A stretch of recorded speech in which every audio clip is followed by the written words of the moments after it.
అసలు అమర్నాథ్ అనితపై ఈ స్థాయిలో ఎందుకు ఫైర్ అయ్యారు? అనిత ఏమన్నారు ఇప్పుడు చూద్దాం. అలాంటి అంటారు, ఇవంటారు, అవినీతి అంటారు, మీ ఇష్టం ఎక్కడైనా చెప్పుకోండి.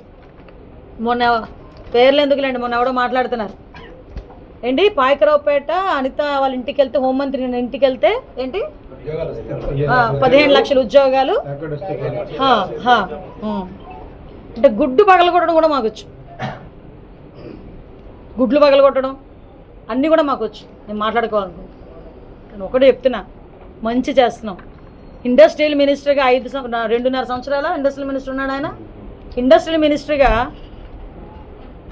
పకోడీ బజ్జీ కొట్లు, లేకపోతే ఇంకోటి ఏంటి ఆ రోజు ఏదో చేసి సమోసాల కొట్ల ఏదో చేశాడు, మా వాళ్ళు చెప్తారు బాగా మంచిగా, ఆ పానీపూరి బళ్ళు. అవి కాదు నేను తీసుకొచ్చినవి, నేను వాటిని తక్కువ చేసి మాట్లాడట్లే. ఏఎంఎన్ఎస్ అక్కడికి వెళ్ళి అందులో ఉన్న వాటన్నిటిని చదవడానికి నీకు గంట పట్టిద్ది.